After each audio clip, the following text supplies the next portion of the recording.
needs being restored. These are the days of great trials, of famine and darkness and sorrow. You'll hear the voice in the desert crying, prepare ye the way of the Lord. Behold, he comes, riding on the cloud, shining like the sun, as the trumpets call. So lift your voice and hear out to believe, out of Zion till salvation comes. 지금은 엘리야 때처럼 주 말씀이 선포되고 또 주의 종 모세의 때와 같이 언약이 성취되네. 비록 전쟁과 기근과 비방 환난 날이 다가와도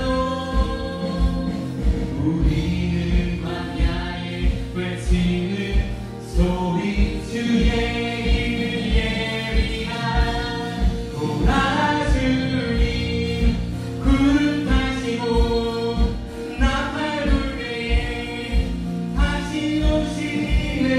모두 외치세 이르네의 해니 시온에서 구원이 임하네. 다시 한번 처음부터 찬양하겠습니다. 지금은 엘리야 때처럼 주 말씀이 선포되고 또 주의 종 모세의 때와 같이 언약이 성취되네. 비록 전쟁과 기근과 비방 환난 날이 다가와도 우리는 광야에 외치는 소리 주의 이름을 예비하니 도라주님 구름 타시고 나팔 불 때에 다시 오시네.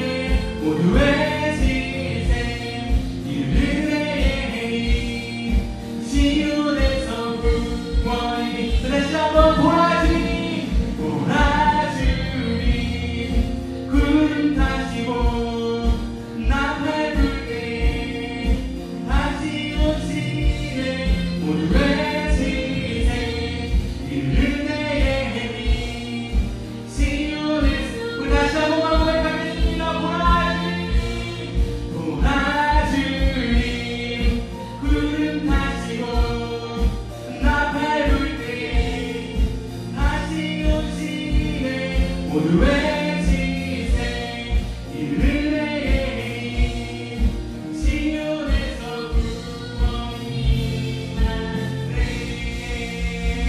그가 우리를 향해 걸으신다.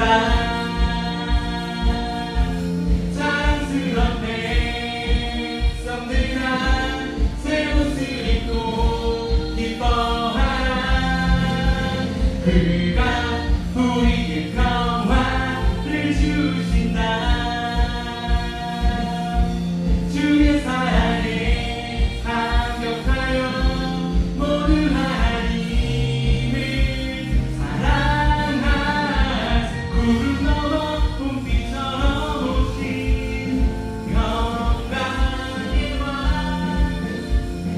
바르고 성실한 당신은 나라를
주의 날 사유해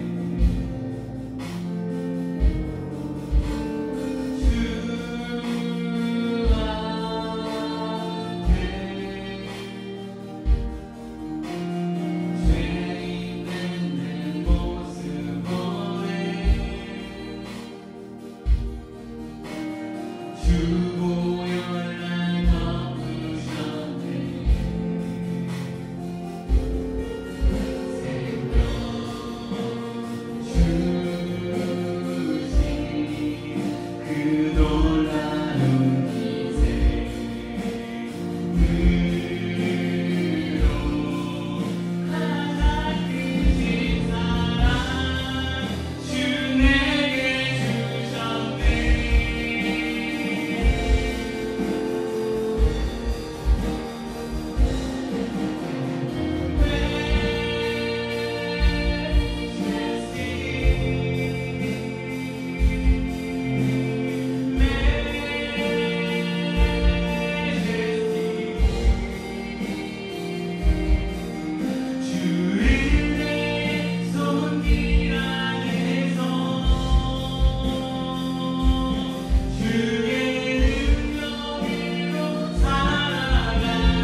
가운데 오신 여러분들 환영하고 축복합니다.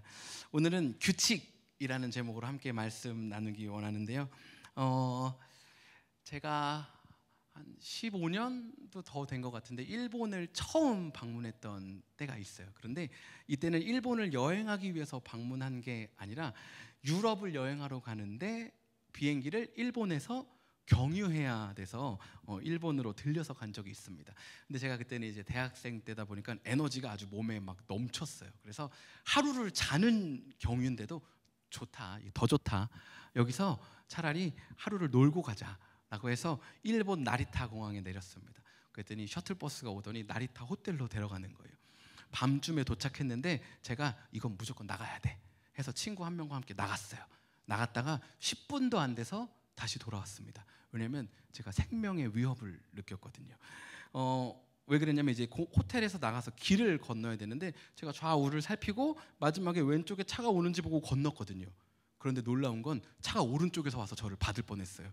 여러분 왠지 아세요? 아마 아실 텐데 일본은 차량 통행 방법이 우리나라나 미국과 반대인 거예요. 우리나라는 차가 오른쪽으로 가기 때문에 오른쪽에 붙어가기 때문에 제가 길을 건너기 위해서 왼쪽을 보고 확인하고 건너면 되거든요. 안 오면 건너면 돼요. 제가 안 오길래 건넜죠. 근데 일본은 뭐예요? 거꾸로 좌측에 붙어서 운전하는 거예요. 그러니까 차가 이쪽에서 오고 있는 거예요. 제가 정말 큰일 날 뻔했습니다. 제가 바로 호텔로 들어갔고 다음 날 이제 유럽 여행하고 한참 있다 돌아왔어요. 제가 그로부터 한 10년 뒤쯤에 다시 일본을 방문할 기회가 있었거든요. 제가 이걸 알고 있잖아요. 이제는 지식적으로 일본은 좌측 통행, 길 건널 때 왼쪽, 차도 왼쪽에 붙어서. 제가 10년 뒤에 방문했을 때는 이걸 알고 있었고 차를 빌려서 여행을 했거든요. 그런데요, 10년 전에 제가 알았음에도 불구하고 계속 헷갈리는 거예요. 운전을 하는데 어딜 쪽에 붙어서 나가야 될지가 너무 헷갈리는 거예요. 근데 잘못 붙어 나가면 어떻게 돼요? 반대쪽에서 오는 차랑 빡 부딪히는 거잖아요. 근데 큰 길일 때는 오히려 괜찮아요. 앞에 차들 쫓아가면 되거든요. 그런데 시골길에서 저 혼자 나갈 때는 몇 번을 생각하는 거예요. 잠깐만, 내가 지금 이쪽이니까 이쪽으로 붙어 나가면 맞나 아닌가? 가면서도 막 헷갈리는 거예요. 여러분, 지금 이 얘기를 제가 왜 하냐면요, 제가 일본은 좌측 통행인 걸 알지만 제가 살아온 문화가 어느 문화예요? 한국 문화, 그리고 미국 문화. 다 보니까 너무나도 익숙하게 오른쪽에 붙어서 운전한다라는 것이 저의 삶을 붙잡고 있더라고요. 오늘 말씀 나누는 동안 우리 삶을 붙잡고 있는, 자연스럽게 이렇게 흘러가게 하는 것들이 있는지, 그리고 혹시나 그것이 성경과 부딪히고 있는 것은 없는지 한번 살펴보면 좋을 것 같아요. 제가 한 가지 예를 더 드리고 싶은데, 제가 지금은 운전하는 걸 정말 힘들어하고 싫어해요. 살도 찌고 나이도 들어서 그런지 이렇게 앉아 있으면 허리도 아파요 벌써. 그리고 이게 밟으면 여기도 막 다 땡기고 막 목도 아프고 막 어떻게 해야 될지를 모르겠어요. 막 4시간 넘어가면 정말 너무 살 것만 같아요. 너무 힘들어가지고. 그런데 제가 어렸을 때는 운전하는 걸 너무 좋아했어요. 제가 면허증 따기 전 나이, 어렸을 때 그때 운전하는 걸 너무 좋아했어요. 가끔 아버지가 저에게 운전하라고 하는 거예요. 그럼 제가 앉아갖고 막 핸들도 돌리고 막 엑셀도 밟고 막 기아도 넣어보고 막 에어컨도 켜고 라디오도 켜고 다 해요. 근데 차가 갈까요 안 갈까요? 안 가요. 뭐가 없어서요? 차키가 없어가지고. 네. 차키를 꽂아야 가는데 혼자서 아무리 운전을 한들 차가 갈까요? 안 가요.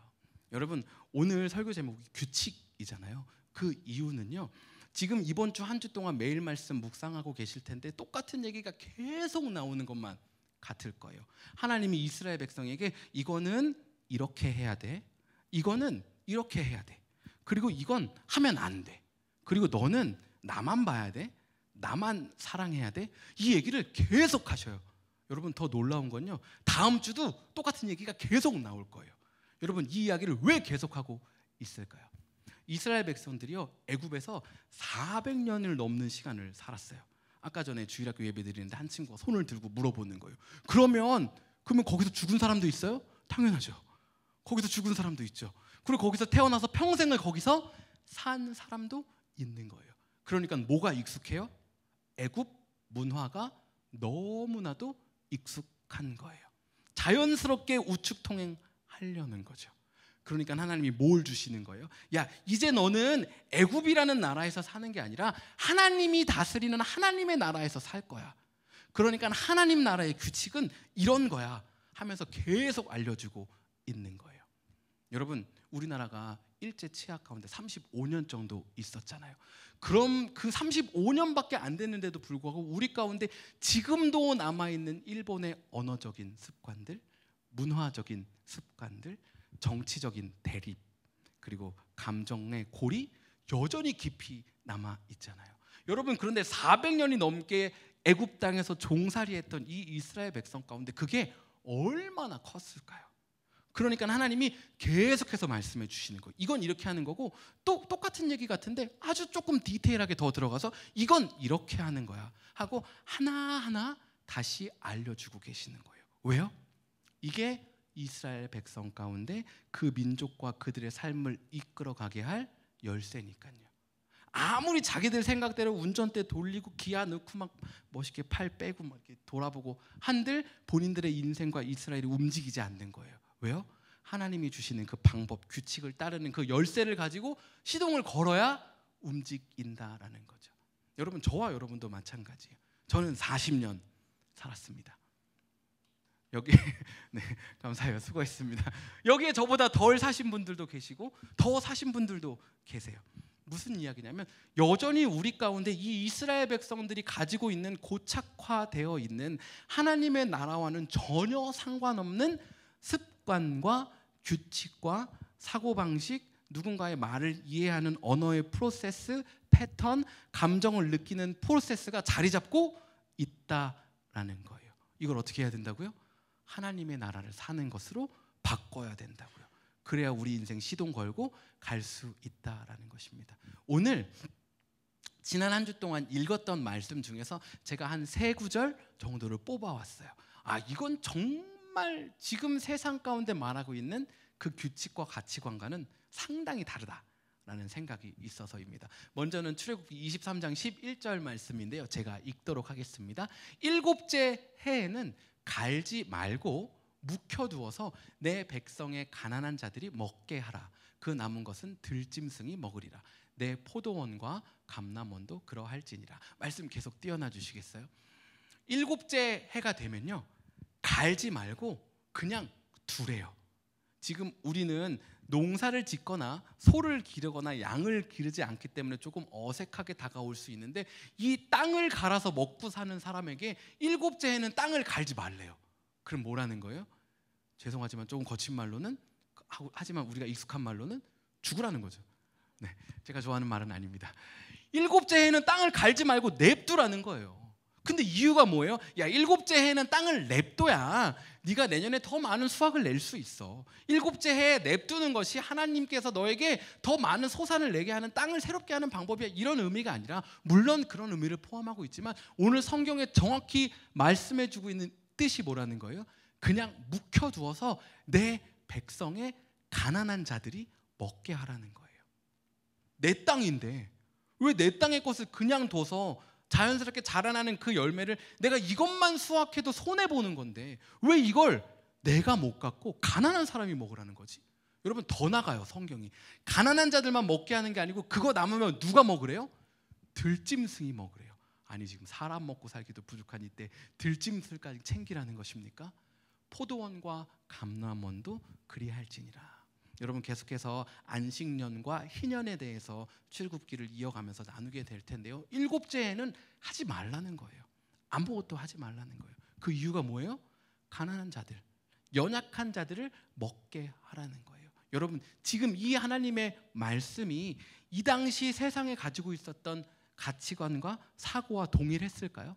아니죠. 젊어서 조금이라도 더 벌어서 모아놔야 되는 거잖아요. 우리만 그래요? 아니요, 이때도 다 똑같아요. 사람 사는데 다 똑같은 거잖아요. 갈지 말고 묵혀두라는 거예요. 아마 조급한 사람은 막 간질간질 막 못 버텼을 거예요. 364일째인가 365일째인가 오늘부터 갈아도 되는 거야? 아마 난리가 됐을 거예요. 전날 직전까지 밤까지 갈았을 거예요. 하루라도 더 갈아놔야지 땅이 내년에 좀 할 수 있는 거죠. 저 가난한 애들 줄 수 있죠. 요즘 문화는 어때요? 내가 더 갖기 원해서 애쓰잖아요. 누군가 구제하려고 해도 어떤 마음이 우리 마음 한켠에 있어요? 네가 조금이라도 노력은 해야 되는 거 아니냐?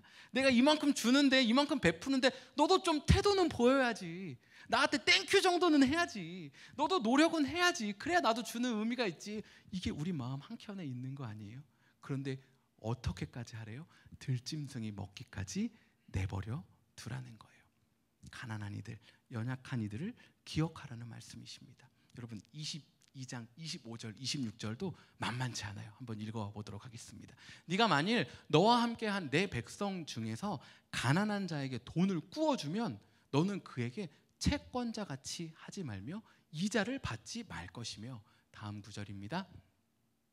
네가 만일 이웃의 옷을 전당 잡거든 해가 지기 전에 그에게 돌려보내라. 무슨 얘기냐면요, 야, 네가 네 이웃 가운데 돈을 빌려주잖아. 그러면 채권자처럼, 자, 오늘 돈 갚는 날입니다. 갖고 지금까지 이자 이만큼이니까 안 갚으면 또 이자 더 붙어요. 너 갖고 와. 너 갖고 오랬지. 이거 하지 말라는 거예요. 그리고 채권, 아까 주일학교 예배 때는 제가 아주 프랙티컬하게 설명해 줬는데 여러분은 아마 다 아실 거 아니에요.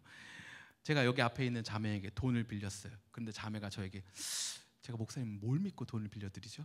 제가 돈은 많은데 뭘 믿고 빌려줘요? 야, 이게 2만 불짜리인데 이거 맡아줘. 이거 가지고 있어. 내가 꼭 갖고 올게. 알겠다고 해서 2만 불짜리 옷을 갖고 있는 거예요. 그런데 저녁이 되면 어떻게 하래요? 돌려주래요. 그럼 이거 돌려주면 어떻게 돼요? 이 자매가 저로부터 돈을 받을 수 있다고 믿었던 그 믿을 구석 하나를 어떻게 하는 거예요? 포기하는 거예요. 포기하는 거예요. 이건요, 세상에서 있을 수 없는 일이에요. 그런데 성경은 어떻게 하래요? 오늘 그렇게 하래요. 이후 구절을 여러분 혹시 이후에 성경책 찾아보시거나 아마 말씀 읽으셔서 기억나실 수도 있는데, 왜 그렇게 해야 되냐면 그 사람의 입을 그 옷이 마지막 옷일 수 있다라는 거예요. 그 사람이 하나님 제가 이 옷이 없습니다 어떡하죠라고 기도하면 하나님이 들으실 거라는 거예요. 그러니까 네 이웃에게 이웃이 생존해야 되는 그것을 네가 저당 잡고 있다면 그냥 주라는 거예요. 이게 하나님이 말씀하시는 거예요. 지금 뭐 하는 거예요? 우리는 우측 통행이 익숙한데 지금 하나님께서 뭐 말씀하세요? 좌측 통행에 대해서 계속 말씀하고 계시는 거예요. 21장에도 또 같은 이야기가 2절 말씀에 나옵니다. 네가 히브리 종을 사면 그는 6해 동안 섬길 것이요 7째 해에는 몸값을 물지 않고 나가 자유인이 될 것이며. 아멘. 동일하게 안식년과 희년과 관련된 내용인데요. 히브리 종을 사면, 그러니까 같은 민족 안에서 종을 사면 6년 동안은 섬기게 하래요. 근데 7째 해는 어떻게 하래요? 그냥 내보내래요. 이건 무슨 얘기예요? 제가 종을 샀어요. 돈을 주고 샀어요. 6년 동안 얘가 일을 했어요. 그럼 7년째는 어떻게 해야 돼요? 일을 계속 해야죠. 근데 어떻게 하래요? 돌려보내래요. 근데 뭘 받지 말고? 돈을 받지 말고요. 돌려보내라는 거예요. 여러분, 이것만큼 세상에서 말하는 바보 같은 행동은 없어요. 왜 네 자산을 그냥 내다 버려? 라는 질문이 자연스럽게 나오는 게 바로 이 말씀이라는 거예요.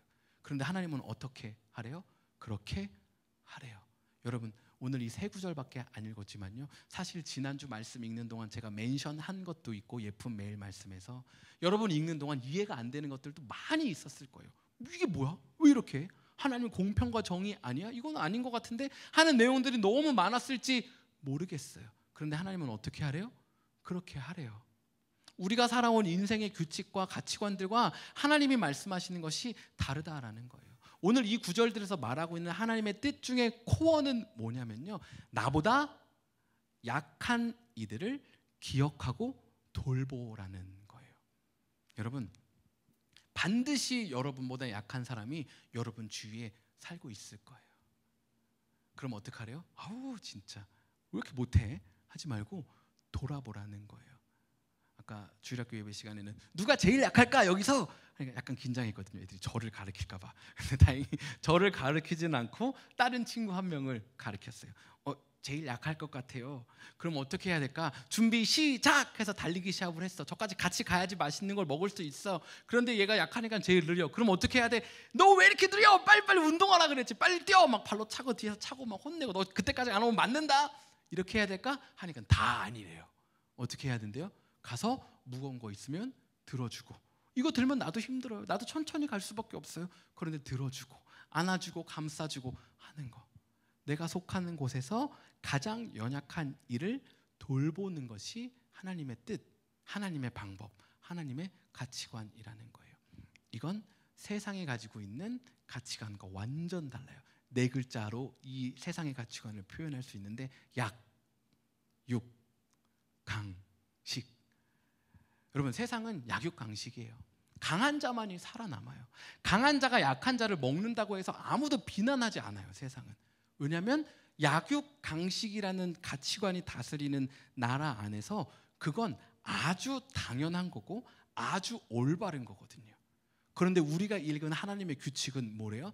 약한 자를 돌보고 기억하는 것이 하나님의 나라의 규칙이라는 거예요. 그러면 저와 여러분은 이 약육강식의 가치관에 정확히 반대하며 살아가는 것이 어쩌면 그리스도인의 하나님의 나라를 살아가고 하나님의 나라를 꿈꾸며 이뤄가는 삶의 방식이 된다라는 거죠. 아마 이해가 안 될 수 있어요. 그런데 그렇게 하는 거예요. 왜냐면요, 이 연약하고 약한 이들을 돌본다라는 이 코어에는 또 어떤 것이 자리 잡고 있냐면 우리의 가치는 우리의 소유와 위치에 영향받지 않는다라는 것이 자리 잡고 있는 거거든요. 여러분, 제가 지지난주에 그 플로리다를 다녀왔잖아요. 너무 많이 얘기 안 하려고 하는데 마일리지로 다녀왔어요. 그런데 마일리지 이 비율이 너무 좋은 거예요. 그래서 제가 올 때는 비즈니스를 한번 타보자 해가지고 비즈니스를 탔어요.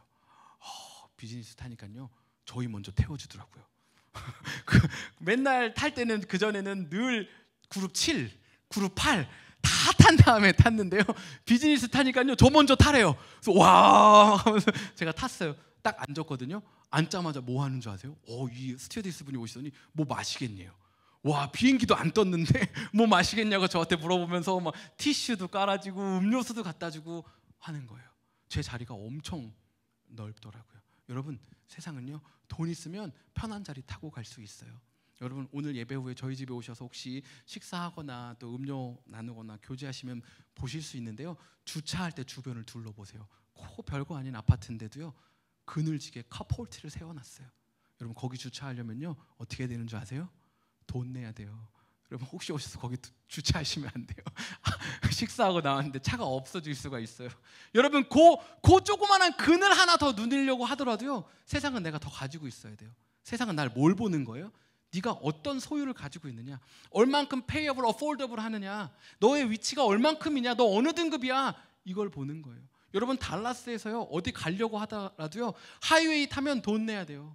하이웨이에서도 더 빨리 가려면 익스프레스 타야 되거든요. 거기 타려면 돈을 더 내야 돼요. 여러분, 더 놀라운 건 뭔지 아세요? 세상의 원리는요 6차선 편도인데 4차선이 그 익스프레스가 아니에요. 너무 밀려. 2차선은 익스프레스예요. 근데 차가 별로 없어. 그럼 어떻게 하면 돼요? 합쳐서 다 같이 조금 천천히 가면 되는데 세상은 어떻게 한다고요? 그렇지 않아요. 2차선을 익스프레스로 나누는 거예요. 그리고 돈을 더 내면 넌 여기를 갈 수 있어. 여러분, 우리의 삶은요 어느 곳에 가 있던 소유와 위치에 따라서 우리의 등급이 매겨지는 것만 같은 그 세상에 살고 있다고요. 약육강식. 내가 돈이 있어서 내가 이거 하는데 무슨 상관이야. 내가 사회적 지위와 내 권위가 이만큼 있어서 난 이걸 누리고 대우받는데 그게 네가 무슨 상관이야. 네 능력이 없는 그걸 왜 남을 탓해. 내가 널 왜 도와야 돼. 너는 그것밖에 안 했잖아. 노력을 더 안 한 거잖아. 학생 때 공부 안 한 거잖아. 너 그만큼 못 받을 가치를 인생을 살고 있는 거야. 이게 세상이라고요. 근데 하나님은 어떻게 하라고요? 그 사람을 돌보라는 거예요. 기억하라는 거예요. 연약함을 돌아보라는 거예요. 여러분, 이게 뭐라고요? 하나님이 말씀해 주시는 규칙들의 이유라는 거예요. 여러분, 이 출애굽기를 읽다 보면 이 규칙들이 계속 나온단 말이에요. 그러면 신앙생활을 오래 하면 할수록, 그리고 이 규칙들에 많이 노출되면 노출될수록 두 가지 위험에 빠질 수 있어요. 첫 번째 위험은 뭐냐면요, 이 규칙들을 내 마음대로 적용해요. 내 마음대로. 보통 6세가 넘어가면 자아중심적 사고를 벗어나야 되는데, 성경을 읽으면서 하나님께서 말씀하시는 대로 내가 살 수 없다, 이 벽이 너무 크다라는 걸 느끼는 순간 내 안에 있는 방어기제가 막 발동하는 거예요. 그러면서 나는 괜찮아, 이렇게 가게 되는 거예요. 이거 제일 심한 사람들이 누굴까요? 목사들. 네, 목사들. 여러분, 제가 제가 들은 설교 중에 가장 쇼킹했던 설교는 에베소서 6장을 가지고 말씀을 전하시는데, 종이 상전을 어떻게 대해야 하는지, 상전이 종을 어떻게 대해야 하는지에 대한 말씀을 나눴던 적이 있어요. 종은 상전을 리스펙하고 순종하고, 상전도 종에 대해서 마찬가지로 하고 인정해주고 협박하거나 윽박지르지 말라는 내용이 에베소서 6장에 나오는 내용이거든요. 앞에 종에 대한 내용은 너무 은혜로웠어요. 상전에 복종해야 된다, 순종해야 된다. 근데 이제 반대로 이제 상전에 대한 얘기를 하시면서 적용을 하시는데, 나는 담임 목사니까 부목사들에게 대해서 이런 규칙을 이렇게 적용해야 되고, 얘가 이걸 못하면, 이만큼 기대치가 안 나오면 내가 이렇게 대할 수 있는 거고, 이건 나하고는 접촉되지 않는 말씀이다 라고 막 이렇게 얘기를 하는 거예요. 제가 순간 너무 놀랐어요.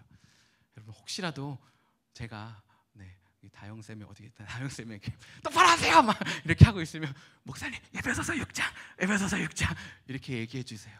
여러분, 목회자들이요, 그렇게 성경 해석하기가 너무 쉬워요. 내 경험에 비추어서. 성경은 분명히 이걸 말하는데 내 경험은 이거기 때문에 이건 이거예요. 여러분, 이런 것도 제가 봤어요.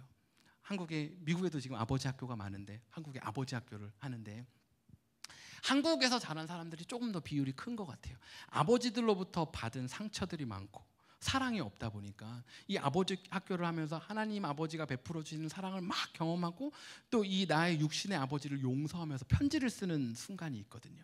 막 편지를 쓰면서, 아버지 제가 그때 미워했습니다, 용서해 주세요, 사랑합니다, 이렇게 하면 저 같은 경우는 정말 은혜롭다, 가정이 회복되는구나 하는데, 그때 그 예배를 주관하고 있던 막 목사님이 막 거기서 막 혼을 내시는 거예요. 이런 호로 자식 같은 놈들, 아버지를 어디 길러주신 은혜를 모르고 막 욕을 하고 미워하고, 막 내가 가지고 있는 이 가치관에서 이해가 안 되니까 이 회복과 사랑이 터치되고 있는 그 순간에도 막 그 가운데 막 분노와 막 화, 막 본인의 상처가 드러나는 거예요. 성경을 다 자기중심적으로 해석하는 거예요. 내가 이렇게 하는 건 괜찮아, 넌 안 돼. 요즘 새로 나온 사자성어 같은 말 있죠. 뭐죠? 내로남불. 내가 하면 로맨스인데 남이 하면 불륜인 거예요. 안 되는 거예요. 여러분, 성경을 나에게 적용해야 되는 거예요. 여러분, 이 규칙들이 계속해서 내 안에 골수를 막 쪼개는, 내가 좀 불편하고 힘들 수 있지만 여전히 생동감 있고 생명력 있는 말씀이 되면 좋겠어요. 저를 위해서도 기도해 주세요. 상황 따라, 환경 따라, 난 목사니까 이런 거 안 할 수 있도록 계속해서 기도해 주십시오. 두 번째는요, 이 규칙들이 반대로 나를 올감해서 종교인처럼 신앙생활 하는 거예요. 이거는 이렇게 해야지, 이건 저렇게 해야지. 나를 막 올감해요. 아침에 몇 시에 일어났으니까 성경 읽어야지, 성경 안 읽었으면 난 오늘 끝났어, 망했어. 막 다른 사람도 판단하기 시작해요. 너 이거 했어? 너 이거 했어? 너 이거 했어? 한국 교회의 전통적인 그리고 전형적인 판단하는 이 하나의 잣대 중에 하나가 뭘까요? 새벽기도. 요즘은 좀 덜 할 수 있어요. 근데 옛날에는 청년들부터 어르신분들까지 말할 거 없이 뭔가 좀 이제 할 만한 사람들이 이렇게 모였다 할 때 한 번씩 나오는 거. 너 새벽 예배 해? 너 오늘 새벽 예배 나왔어? 뭐예요? 난 나왔다 이거죠. 난 나왔는데 그 안에 하나님께서 말씀하여 주시는 그 규칙, 연약한 이들을 돌아보는, 얘가 왜 새벽 예배 못할까? 얘는 왜 기도하지 못할까? 얘를 배려하고 얘와 함께 뭘 하고 싶은 그 코어는 없어요. 그런데 규칙만 다 남아있는 거예요. 혹시 저와 여러분의 삶이, 신앙이 이런 기준들은 막 가득해요. 성경에 대한 지식들이 쌓여가고 신앙의 연수가 쌓여갈수록 이건 이렇게 해야지, 이건 이렇게 해야지, 이건 이렇게 해야지. 지금 혹시 맡고 있는 것들 중에서 내가 이것도 담당하고 있고 이것도 담당하고 있고, 이거 열심히 해야 되고 이거 이만큼까지 이뤄내야 되고, 나는 신앙이 이만큼 살아왔고, 이것 때문에 하나님과 만나고 하나님이 여전히 연약함 가운데 있는 나를 돌아봐 주시는 그거는 없고, 하나님의 따뜻함과 은혜는 없이 규칙만 가지고 날마다 상처받고 상처 주고 하는 삶을 혹시 살고 있지는 않은지 돌아보면 좋겠습니다. 제가 오늘 이 말씀을 준비하는데요, 한 7년, 8년 전쯤 이 생각났어요. 제가 교회에 이제 처음 와서 막 말씀을 전하는데 이렇게 이런저런 커뮤니케이션, 컨버세이션을 하면서 질문을 받았거든요. 그 중 한 질문이 목사님은 어떤 교회를 꿈꾸세요? 라는 거였어요. 뭐 제가 이런저런 것들도 나눴고, 지난주 또 1주년을 감사하고 기념하면서 이런저런 것들을 나누었는데, 그 당시 제가 나눴던 것 중에 하나는 목사도 기도 제목 나눌 수 있는 교회를 꿈꾼다 라고 얘기했어요. 여러분, 목사가 기도 제목 나누기 쉬울까요? 어려울까요? 그런 거 말고요. 우리 교회가 잘 되면 좋겠습니다. 모두 성령 충만하면 좋겠습니다. 이런 거 말고 내 안에 제가 사실은 어제 부부싸움을 했는데 진짜 사실 제가 집을 나갔어요. 2시간 있다가 막 진짜 이 마음을 다스리고 겨우 들어왔는데 막 아직도 그 마음이 남아있어요. 이런 거 나눌 수 있을까요? 없을까요? 쉽지 않죠. 왜요? 목사가 제일 조심해야 되는 거, 제일 무서운 게 뭐예요? 성도의 비난과 판단. 그거 나누고 나서 다음 주에 설교에 저 목사 지난주에 2시간 동안 싸우고 집 나갔다 왔어. 은혜가 안 돼. 이런 거잖아요. 목사도 기도 제목을 나누는 게 뭐예요? 서로 용납할 수 있는 거예요. 목사가 기도 제목을 그 아픈 걸 나누면 그 공동체에서 그 순간 누가 제일 약한 거예요? 목사. 여러분, 목사가 공동체에서 늘 제일 강할 거라는 생각은 오해예요. 저의 삶 가운데 제가 기도가 필요한 순간이 있을까요? 없을까요? 있죠. 엄청 많죠. 저랑 아내랑은 부부싸움을 할까요? 안 할까요? 네. 하죠. 네, 해요. 살살 할 때도 있고 세게 할 때도 있어요. 여러분, 그때 저와 아내는 뭐가 필요할까요? 기도가 필요하죠. 여러분, 교회 공동체가요, 약한 이를 비난하는 공동체가 되면 안 되는 거예요. 연약한 이를 놓고 가는 공동체가 되면 안 되는 거예요. 연약한 이를 돌아보는 공동체가 돼야 되는 거고, 품는 공동체가 돼야 되는 거예요. 여러분, 그게요, 하나님이 저와 여러분에게 주시는 인생의 열쇠라고요. 이걸로 시동을 걸어야 저와 여러분이 핸들 돌리고 기아 넣고 있는 이 많은 수고들이 워킹하기 시작하는 거예요. 시동을 안 걸고 아무리 많이 뭘 한들 우리 인생의 차가 움직일 수가 없어요. 하나님께서 저와 여러분 가운데 부어주시는 그 규칙들, 출애굽기 읽는 동안 저와 여러분의 삶이 드라이해지지 않으면 좋겠어요. 그냥 의미 없이 읽고 이렇게 하라는구나. 안식일은 거룩하게 지키고, 소 죽이면 4배, 5배 갚으라고. 난 소가 없는데. 양 죽이면 4배 갚으라고. 양도 없는데. 이 얘기를 지금 나한테 왜 하시는 걸까? 이런 거 말고요. 읽으면서 이게 하나님이 지금 이 이스라엘 공동체를 사랑하시는 거구나. 이게 지금 내 삶에 있는 나의 연약함을 사랑하시는 거고, 내가 강하다고 느껴지는 그 공동체 가운데서 내가 강하지만 그게 약한 사람을 또 사랑하시는구나. 그 은혜를 느끼며 사는 그런 저와 여러분 되면 좋겠습니다. 우리 시간 좀 함께 찬양할 텐데요. 우리의 삶을 좀 돌아보면서 찬양하면 좋겠어요. 이 출애굽한 백성들 중에서 제일 안타까운 백성이 누구냐면요, 애굽을 그리워하며 사는 백성이에요.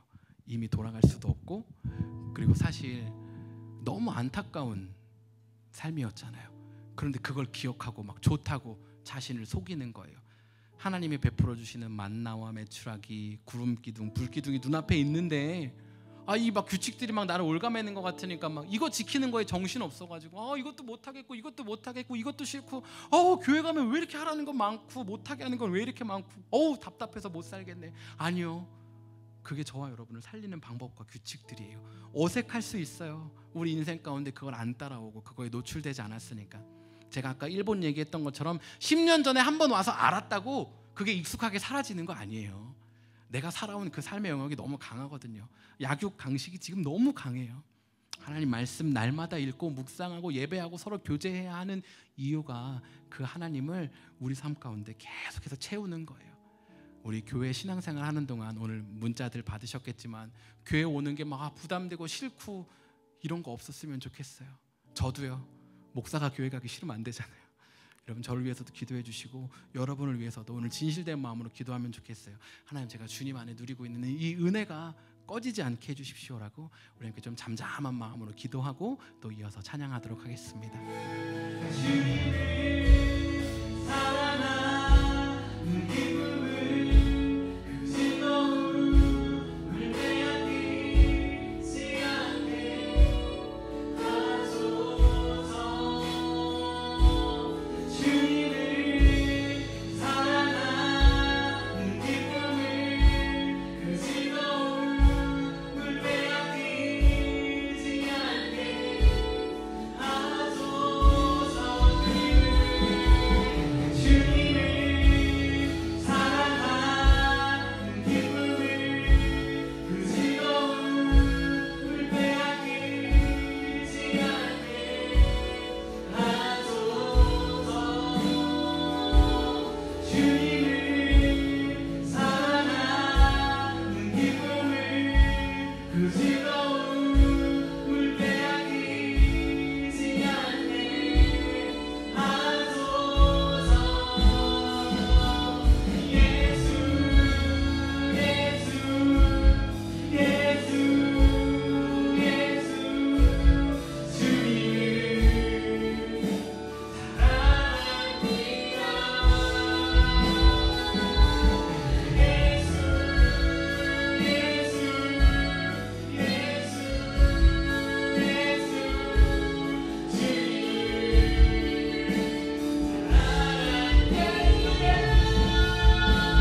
방식과 방법을 기억하며 내 안에 연약함을 돌보는 그 주님을 찾으며 하나님의 돌보심을 받고 하나님의 돌보시기 원하는 이들을 돌보며 살아가게 되라고 우리 다시 한번 기도하도록 하겠습니다. 함께 기도하겠습니다.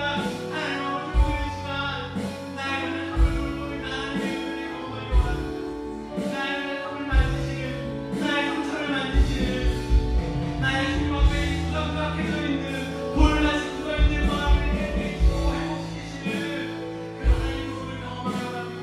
하나님 주님께서 주님대로 살아보신 것들이 나는 올가매고 나는 내는 것이 아니라 내 인생을 괜찮아 처참하게 만드는 것이 아니라 그것이 나의 인생을 가꾸고 돌보고 돌아보고 계시는 것임을 오늘 다시 한번 깨닫게 해주시고 나에게 한번 주님 앞에 내어놓게 하여 주시고 주님께서 부를 수 있도록 나의 삶을 내어놓고 하나님 그 열정을 하나님 만지시는 따뜻한 마음으로 살아가게 하여 주시고 주님 안에 하나님 거치지 않는 열정이 있게 하여 주시고 주님을 섬긴다고 말하고 주님을 따른다고 말하고 하지만 그 가운데 주님이라는 사람과 마음이 죽어있는 겉에 껍데기만 남아있는 나의 모습 되지 않게 하여 주시옵소서.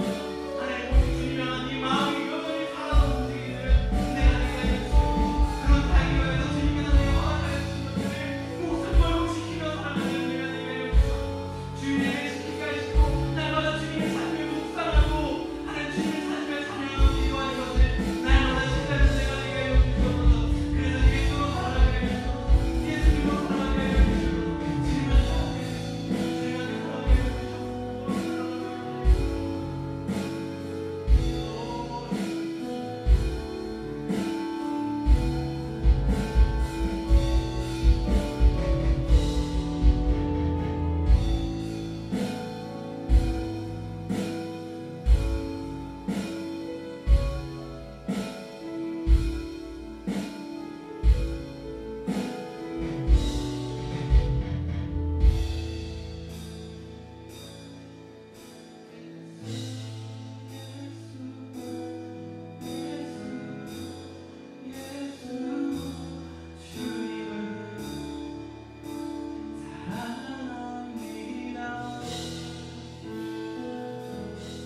살아가게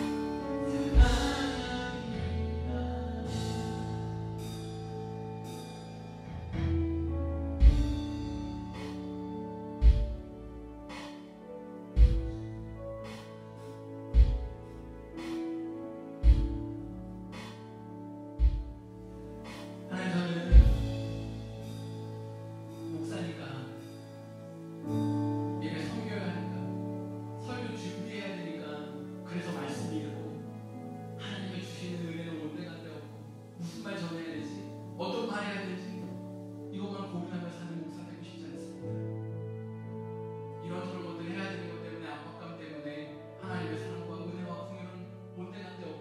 주시옵소서. 주님을 살아가게 하여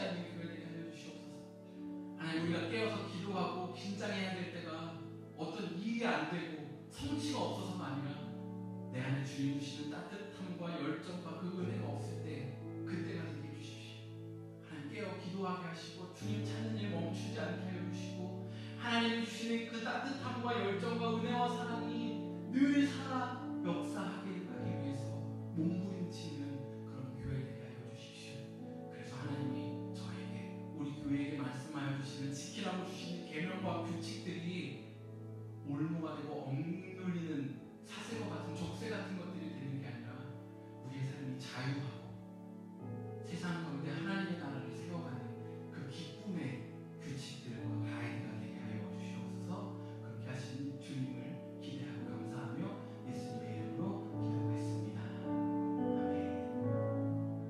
오늘도 함께 예배할 수 있음이 기쁨이고 또 행복이었습니다. 예품 매일 말씀 출애굽기 계속 나누고 있는데요. 하나님께서 저와 여러분을 사랑하여 주시는 규칙들에 대해서 날마다 읽고 묵상하고 적용하며 살아내면 좋겠습니다. 계속해서 화요 기도 모임 있으니까요. 우리의 영혼을 살리는 기도 모임에 또 기억하시고 함께 참여해 주시면 좋겠습니다. 토요 게더링 모임은 계속해서 진행되고 있습니다. 돌아오는 주 토요일 날은 시니어 모임입니다. 기억해 주시고 또 함께 참여해 주시기 바랍니다. 제가 기도하고 오늘 예배를 마치도록 하겠습니다. 하나님, 오늘 우리 가운데 우리의 연약함을 돌보시는, 그리고 우리의 죄악을 사하시는 그 하나님의 은혜를 찾고 누리게 하시니 감사합니다. 오늘 남은 하루 사는 동안, 그리고 내일부터 일주일 사는 동안, 그리고 우리 남은 여생 살아가는 동안 이 하나님의, 예수님의 은혜와 사랑 놓치지 않고 살게 하시고 한순간도 그 사랑을 누리지 못하는 순간 없게 하기 위하여 애쓰고 노력하고 주님을 찾는 우리 되게 하여 주시옵소서. 하나님, 연약할 때마다 지금 함께 예배하는 이 공동체가 위로와 돌봄이 되게 하여 주시옵고, 기도의 제목을 나누고 서로 기대고 함께 기도하고 회복하며 이 땅 가운데 하나님의 나라를 세워가는 귀한 동역자 되게 하여 주십시오. 감사드리며 예수님의 이름으로 기도했습니다.